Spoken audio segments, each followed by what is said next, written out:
This is a perfectly working 1985 Commodore 128 personal computer. However, the case has discoloured and become brittle to the point parts have actually chipped away. Traditional methods such as retrobrighting, in my opinion, will only make this condition worse.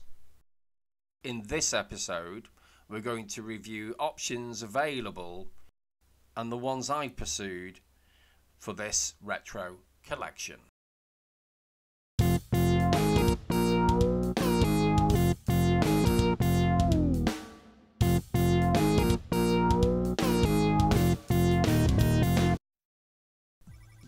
The reason why the case has discoloured and become brittle is due to UV light, heat and oxygen, which has created a reaction with the chemicals in the plastic.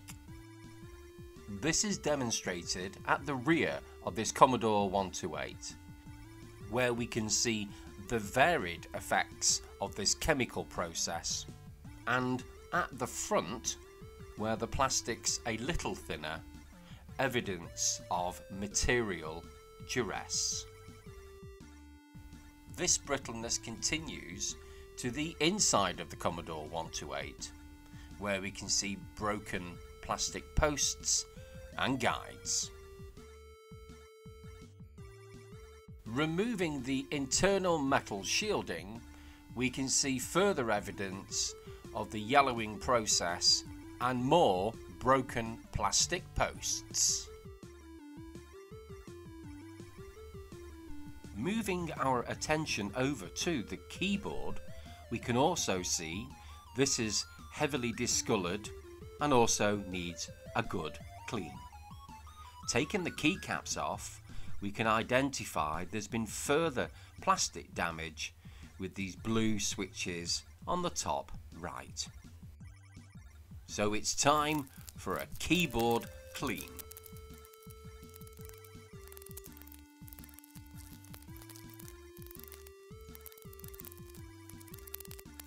Although the keys are still slightly discoloured, they've come up great.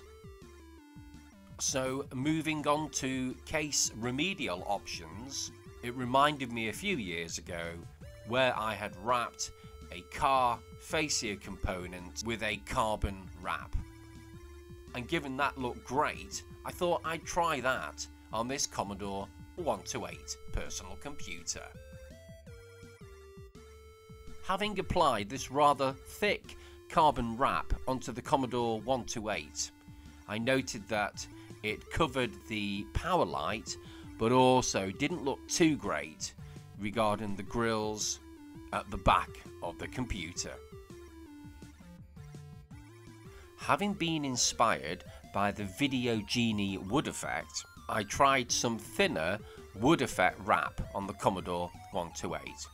But again, it was difficult to wrap around the power light and also around the vents at the back of the machine. As a result, I defaulted to a slightly darker spray paint to complement the slightly discoloured keys. Having applied an initial thin coat followed by a fairly thick coat thereafter, it managed to cover all of the issues and distress on the Commodore 128 case. Having fixed the posts on the base of the Commodore 128 and the guide for the keyboard on the top, it was now time to showcase this now Nutmeg Commodore 128 personal computer.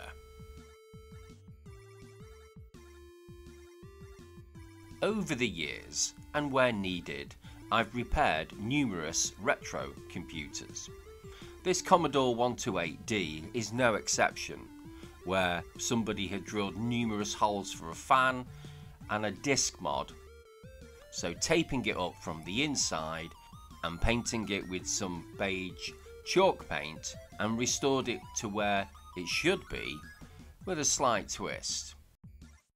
This TRS-80 data terminal was damaged during transit, so a detailed repair and a repaint with almond put this retro computer back to where it needed to be.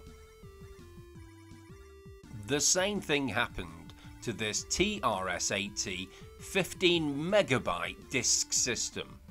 So again, repaired it and resprayed it up in the same almond colour. As this Commodore VIC-20 had yellowed beyond what I considered to be fixed via retrobrighting, and given how fairly common VIC-20s are, I thought this time we would have some fun, as you can see. It was a similar story for this Commodore 64C, so again I thought I'd have some fun, and this Commodore Amiga 500, of which the case was severely yellowed and in some parts damaged, so revived it in a crazy lime green and installed a Gotek USB drive. And finally, to do something a little different, we have this Amiga 500, which is severely discoloured. We have a broken fascia where the keyboard is, a number of scratches on the case, and some deliberate marks just above the Amiga logo. So again, using the Nutmeg that we used on the Commodore 128 and some dark oak wood stain, I painted over the Nutmeg a number of times with a brush to create a wood grain finish. Over the indentations, I left a blob of stain for 10 minutes before wiping it off, creating a knotting effect. After 4 coats of wood stain using the brush, we now have a wood grain effect Amiga. Having sprayed the base black and cleaned up the keyboard, I can now present you with this beautiful looking Amiga. And to top the whole case design off, an amazing Commodore Amiga badge design from an online seller based in Poland. This really does complement the restoration of this Amiga case. Now, with its wood grain effect, it's time to put it back into the woodlands where it belongs.